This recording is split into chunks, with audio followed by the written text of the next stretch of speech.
All right, Pediatric Cancer Awareness Month, day 2. I guess I'll probably start the same way every day, so you know why we're here. My name is Tony. I'm here because September is Pediatric Cancer Awareness Month, and my wife and I, we lost our son Sam on January 23rd, 2020, to neuroblastoma. I've committed to walking 3/4 of a mile each day in September to help raise awareness for this. It matches up to the distance between the Ronald McDonald House and Memorial Sloan Kettering Cancer Center in New York City, where Sam underwent the treatment at the end of his life. I had a lot of response to yesterday. I really appreciate that, guys. Last time I saw, like 2,700 people had seen the video, and that means a lot, and it was shared a lot. We really appreciate that.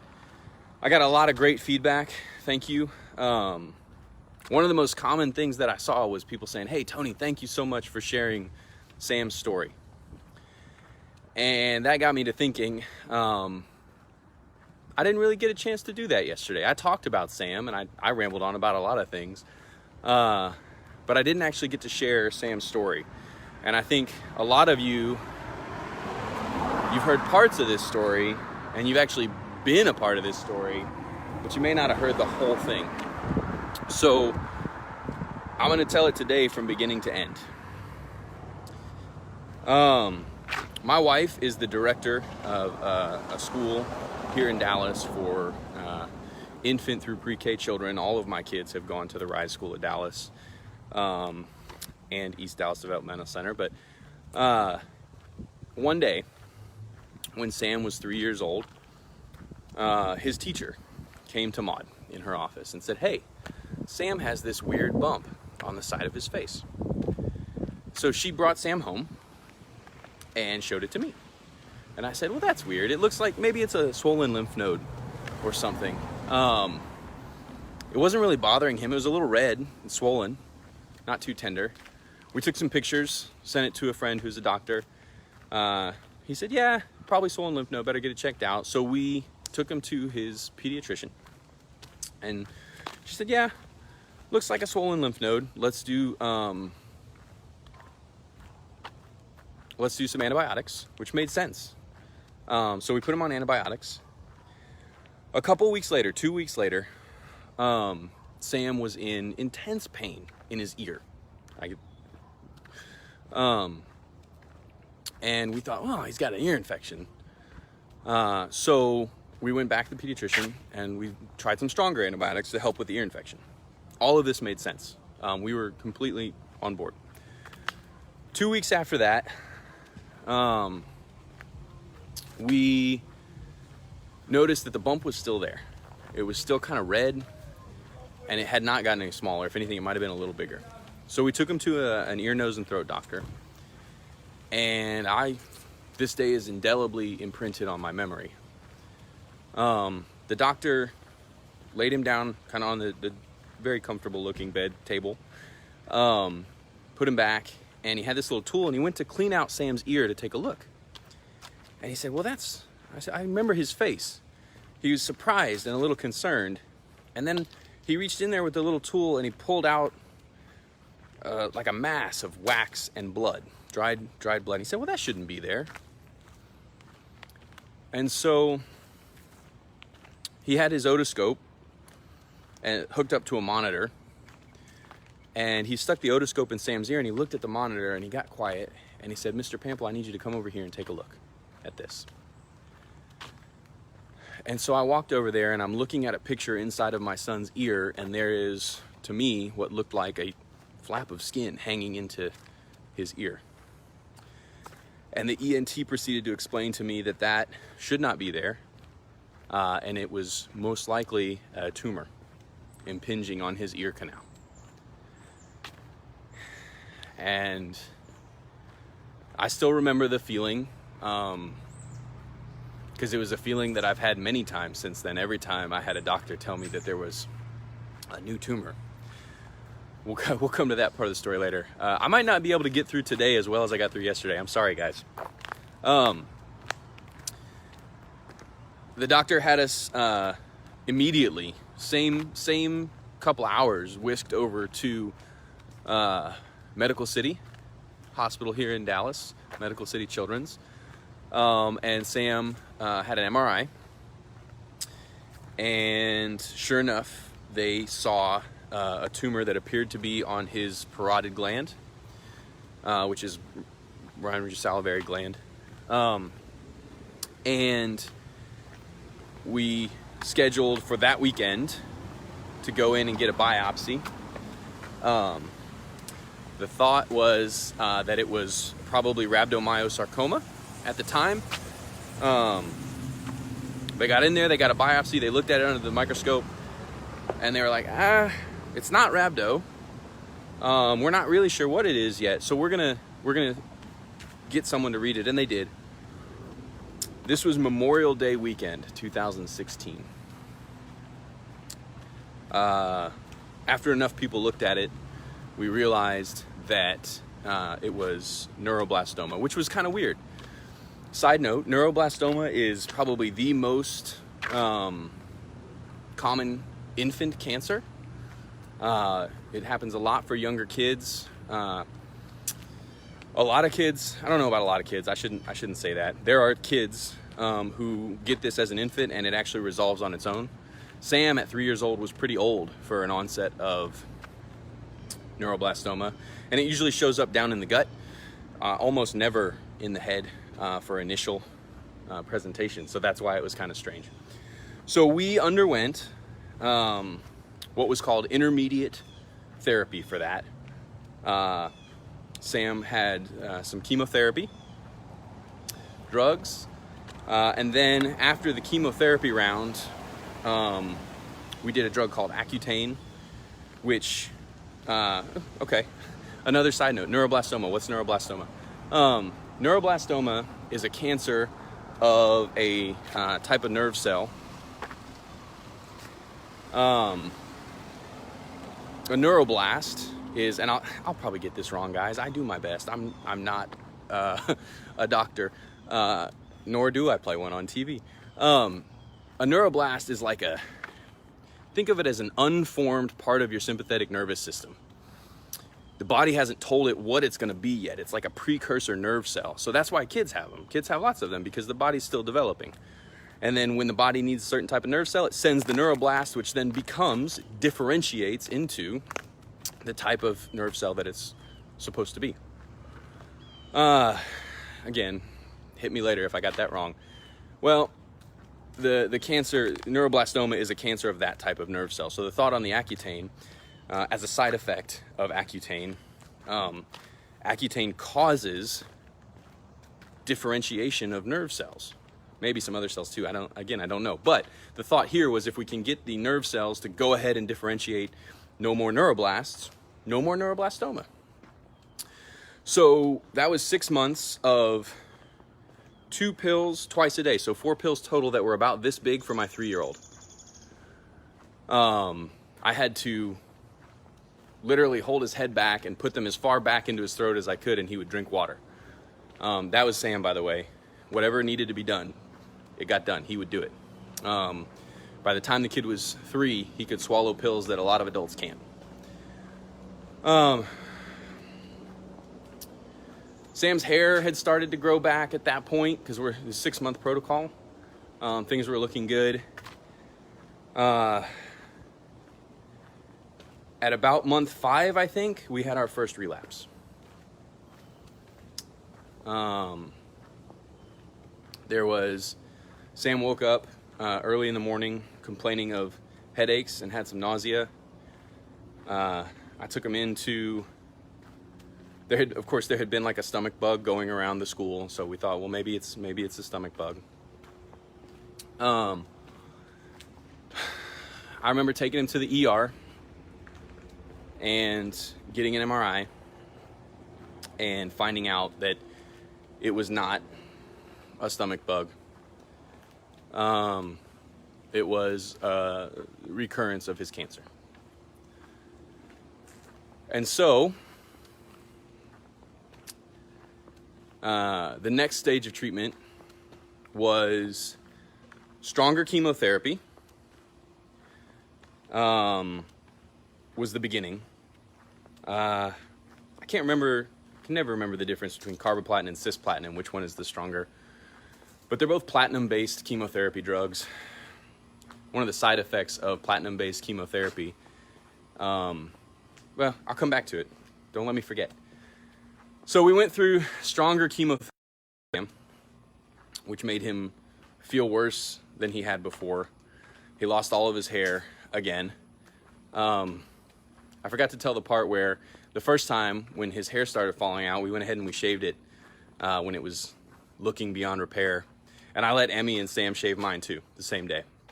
So when he had his first recurrence, we said, okay, buddy, the hair's falling out. It's time to shave the heads. And he goes, okay, Dad, you go first. And so I did. And I handed, and then I'm like, okay, let me have the clippers and I'll do you. And he looks me dead in the eye and goes, I changed my mind. So I went bald for about 3 days before his ended up falling out too. After the stronger chemotherapy, we went through a process called high-dose chemotherapy with stem cell rescue. It's as close as I can remember it. The basis here is we took Sam over to Cook Children's in Fort Worth, which specializes in these transplants too. And he had an apheresis catheter put in his neck. He already had a Metaport placed for the chemotherapy and stuff. So from when he was 3, he had a port in his chest, right here, under the skin. So now he had like a soda straw sticking out of his neck for a few weeks. And they would hook him up to a machine, pull his blood out, harvest his own stem cells, and then we saved him for later. And then fast forward a couple months after that, when he had recovered from that process and they took the soda straw out, and we went over to Cook Children's. And the way this works is they deliver what amounts to a lethal dose of chemotherapy drugs. Because what happens is the chemotherapy drugs, in addition to attacking the cancer, wiped out Sam's red blood cells, bone marrow. His body was not able to produce additional red blood cells. Enter the stem cell rescue. So we go through this and his counts keep dropping and dropping, and they inject Sam with his own stem cells, which rebuild his bone marrow. This is layman's terms, guys. I'm doing the best I can. Somewhere my nurses are shaking their heads. I see Cammie watching. And it kickstarts, it jumpstarts the body to recover, right? So by doing this, you're able to give a kid a higher dose of chemotherapy than you normally would able. Sorry, phone rang. And then you bring them back with their own stem cells. It's amazing science. It blew my mind when they told me what we were going to do, and watching him do it was amazing. It took a month. On the weekdays, Sam and I lived inpatient in the stem cell ward at Cook Children's. I refer to that place as lockdown for germs. It's amazing what they do to keep the germs, because those kids have zero immune system at that point. So you have to like scrub in and out as if you're a surgeon going into surgery. They only allow one kid in the hallway at a time to keep them all safe.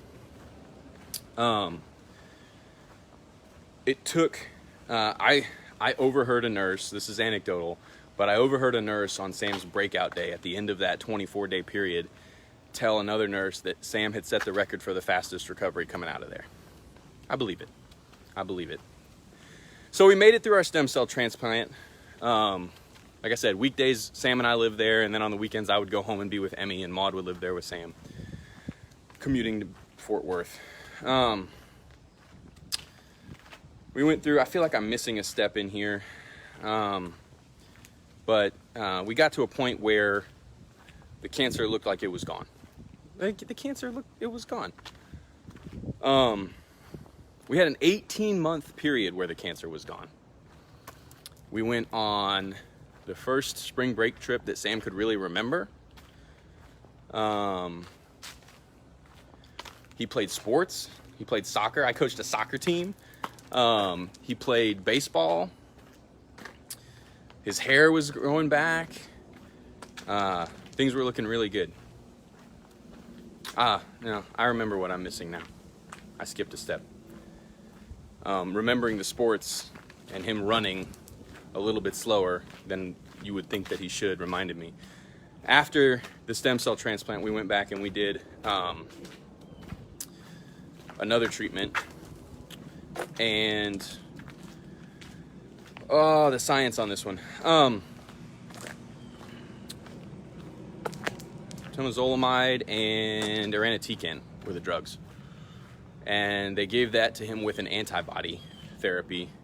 Sam and I were there for a treatment, the second of 6 planned treatments of this particular therapy. And he had made it through the second treatment. It was a multi-day treatment and he had made it through. And that night he was having a little trouble breathing. His O2 saturation levels were dropping. So they came in, they put him on an oxygen mask, and the levels kept dropping. O2 saturation is how much oxygen is in your blood. And they kept dropping. We tried forced oxygen. They said, okay, we have got to go downstairs to the PICU, the pediatric intensive care unit. So we took Sam downstairs to the PICU, and the PICU doctors and nurses kept trying the least invasive thing that they could to bring his O2 sats back up. Because if you don't have enough oxygen in your blood, guys, bad things happen. Your brain needs oxygen. First they tried a nasal cannula.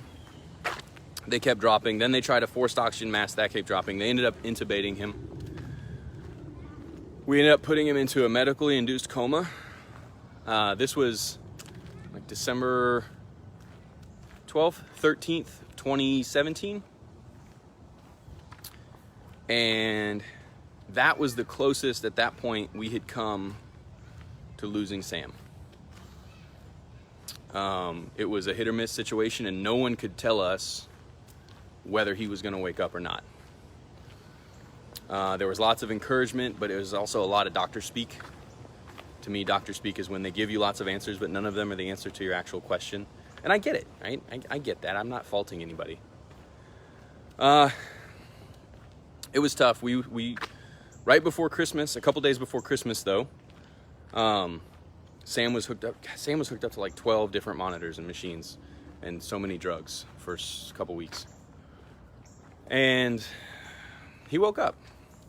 He came to. And I remember him looking at me. He was still intubated, and he kind of panicked, and he called my name, and I gave him a hug. He got really mad because he had a Foley catheter in, and anytime Sam woke up with a Foley catheter, he was kind of mad. If you don't know what that is, Google it. But he insisted that the Foley catheter be removed and that a bedside commode be brought so that he could use it. And they did. And that first day, he used it. He forced himself up out of bed. He had lost 30% of his body mass at that point. So he had what I called old man ass. His rear end, the skin was just sagging off of him. Over the next couple days, though, he seemed to like withdraw into himself, and he stopped using his words. He got to the point where the only words that he would say were, "I can't." And he would repeat them over and over again. I can't. And he would use it for different things. If he wanted food, he'd look and he'd say, I can't. If he needed to go to the bathroom, I can't. He gave up trying to go on the commode. He ended up soiling himself and going back into diapers. Stopped trying to get out of bed. We got moved back up to the floor, out of the ICU. We spent Christmas there with a lot of amazing support from friends and family and organizations. And slowly, over about 3 or 4 weeks, Sam's vocabulary started coming back. And with physical therapy, he started walking again and moving down the hall. He picked up some interesting tics that would come back when he was facing a hard time. We're still not 100% sure what happened, whether he kind of retreated into himself because he was having a hard time or what. But then, I'm sorry, that was I teased you guys with an 18-month recovery too soon. And then I put him in a coma. Then we had a nice 18-month recovery. We're just getting to the point where, God, we feel like we beat this. Because you live in fear all the time that it's not really gone, that it's coming back. Fast forward 18 months, and Sam wakes up early in the morning with a headache, intense headache, screaming headache, and nausea.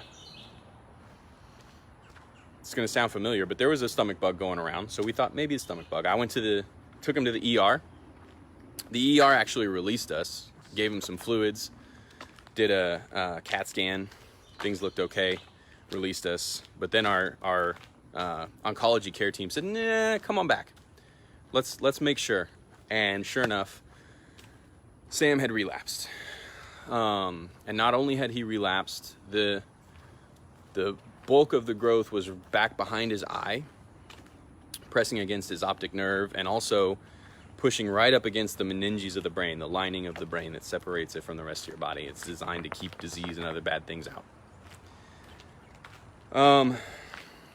We were in the hospital the next day trying to discuss, hey, do we do chemo first or radiation first? And then once we do those things, we're going to go up to, we had talked to Memorial Sloan Kettering up in New York City because they are well known for central nervous system relapses of neuroblastoma. They are the hospital to go to for that, is my understanding. We're sitting there discussing that with the doctors, and Sam, calm as could be, sits up in his hospital bed and says, I can't see out of my eye. Turned out that the tumor that was pressing against his optic nerve had shut out all of his vision. So surgery first. We got the surgery, went in the surgery. No one could tell us whether he was going to recover his eyesight. They did the doctor speak thing again, which again, I get. But we didn't know if he was going to get his eyesight back. He did recover it 100%, by the way. The platinum-based chemotherapy drugs I told you about, he did recover his eyesight, but he never got back his right side hearing. He wore a hearing aid because the platinum knocked out the hearing in his right ear permanently. Okay, fast forward. We go through a couple rounds of chemotherapy there in Dallas, and then we ship off to New York City. In New York, Sam gets a catheter basically placed in his head. It's basically a direct line into his central nervous system. Your central nervous system has a wrapper around it designed to keep bad stuff out. It's really hard to get chemo drugs through that wrapper. So they had to put a spigot? I'm blanking on the name. An Ommaya catheter into his head. So he had a bump right here to go with the one in his chest. He got antibody treatment through that. We did a test dose back and forth for exams and test dose and all this stuff. And things were looking really good. So then we went up there in October of last year, early October of last year. We were supposed to get our second dose. By the way, when you get a dose of this stuff, they give the parent a little business card that says, hey, this is Sam Pample. He's radioactive. If he sets off like a dirty bomb detector or something, don't worry, it's just Sam, because that's basically what we were delivering, was radiation directly to the tumors. Anyway, we go up there to get our second treatment because things are looking good and he's doing good, and we get an MRI as part of that, and they hit us. He's under. We'd been there for 3 days doing stuff all day, every day, he and I. And he's under, and I'm supposed to wake him up and whisk him away from this last treatment to catch our plane to come home. And while I'm sitting there waiting for him to wake up, one of the nurses comes in and says, "Hey, the doctor wants to talk to you, see you." So I come in there, and I saw it on her face the moment that she brought me in. She had the empathy face on, which I appreciated. But she proceeded to tell me that there was a new spot on the MRI. This one was back in the back of his head. And we didn't know what to do. So we're not going home. We're staying here. We planned a surgery. His blood counts weren't high enough to have the surgery at the time because of the treatment that he had been getting. So we were waiting for his red blood counts to come back up high enough to get the treatment. And now we're to make sure that his counts are high enough to have surgery so he doesn't bleed out. He needs platelets. Waiting on platelet count. So he and I are rolling around. We had one of our dearest friends come into town. She came to visit us in New York. She was joking about coming for the weekend. I was like, "Hey, we're here, come on." So she did. The Ronald McDonald House gave us Knicks games tickets, so we went to the Knicks games with Aunt Heather. Had a wonderful meal. We the next day we took him out rowing a boat. We rowed a boat in Central Park. We went down to the Lego store. Took him down. She's an A&M person, so we took him down to a wing place and we watched the Alabama A&M game. Took him home. Heather went back to her hotel, and Sam and I went to go to bed, and he started to get sick, vomit, and it wasn't getting any better. So I called the hospital and said, "Hey, here's what's going on." They said, bring him now."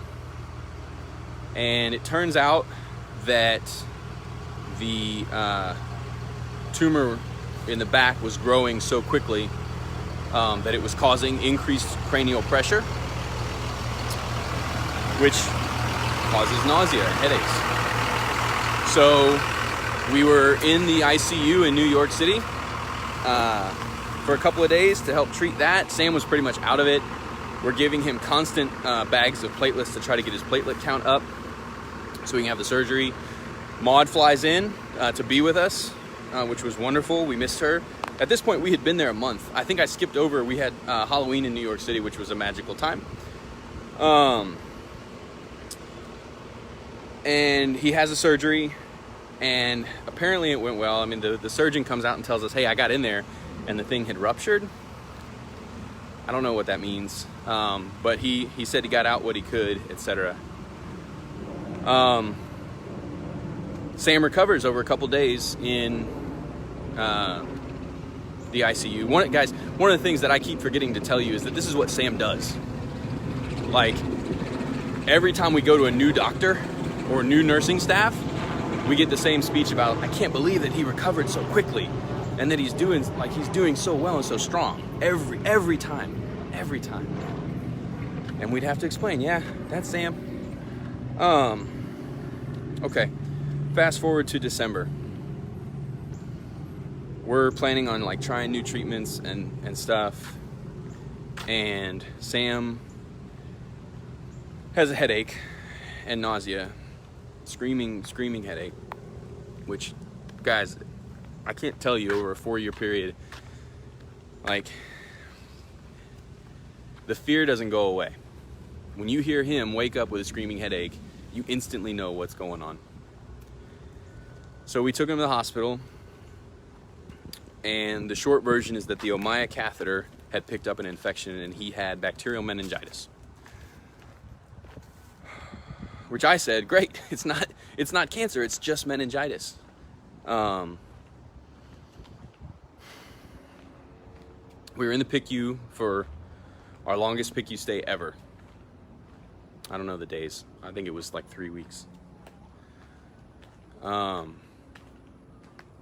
We removed the catheter, treated him for the infection.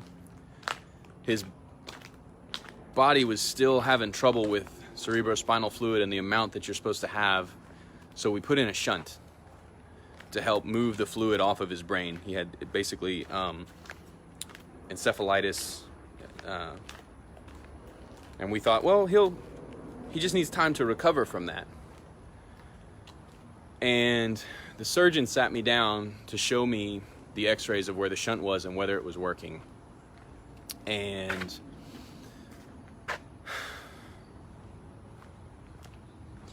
he showed me where there was blockage from the way that the meningitis had attacked his brain, so that he wasn't having a good flow of cerebrospinal fluid, which meant there was no way that we could continue the treatments that Sam had been receiving. We couldn't do radiation because the part of the tumor that would have responded to radiation had already done so, and this wouldn't. We couldn't give him chemo because the chemo won't cross the blood-brain barrier. As he went through the options, he eliminated all of them. And so what we were left with was that the cancer was back, it was growing aggressively, and that all of our treatment options were blocked. And so we had a big meeting with the oncology team, the counselors, the surgery team, the hospice team, to talk about the end of Sam's life and how we could make him the most comfortable. And that's what we proceeded to do. Sam did not come home. Sam stayed in the nicest room on the 6th floor in the pediatric oncology unit, attended to by all of his favorite nurses and doctors. And we sat there with him over about a week. He never really opened his eyes again after the surgery. He was there, he was conscious, like he was talking to us, but he just physically couldn't open his eyes. So if he wanted to look at you or talk to you, he would go like this. And he would open them and he would say what he had to say. And we had friends come and visit, and we had family come and visit.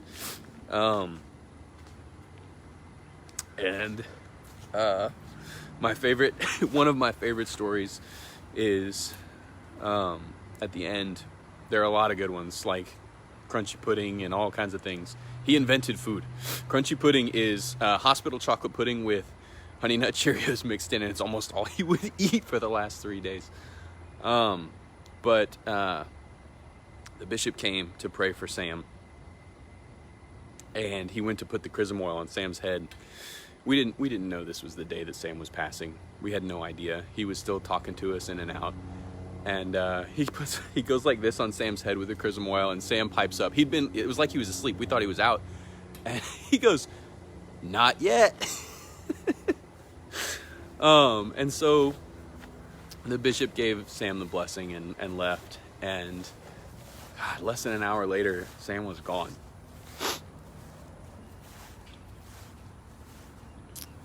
I went long. I'm sorry.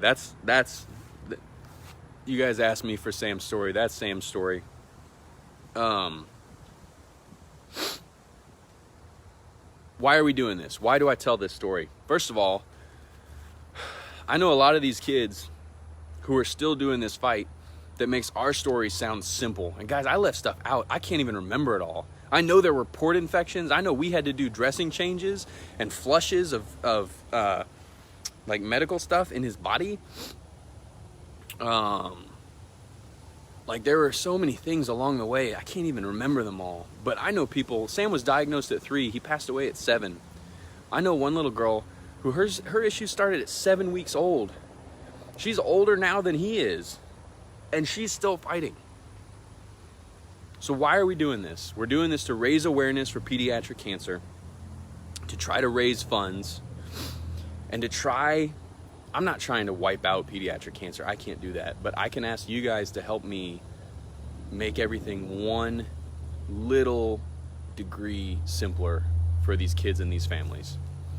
And that's by giving to organizations like Alex's Lemonade Stand, who we're raising money for. There's a bunch of others, and we're going to start highlighting those and talking about those on these walks. But if we can just make it 1 degree simpler for them, either if it's someone we personally know or by giving money to an organization, then that helps so much. please share this. I'm doing this. I got 28 more of these to go. Please share it. I saw 2,700 people watched yesterday's video. I think about 10 people shared it. So many of you liked it and reacted to it and gave me beautiful comments, and I so appreciate that. I love you guys. It takes one more click to share it than it does to like it. Do that for me, okay? We'll talk to you guys soon. Thank you so much.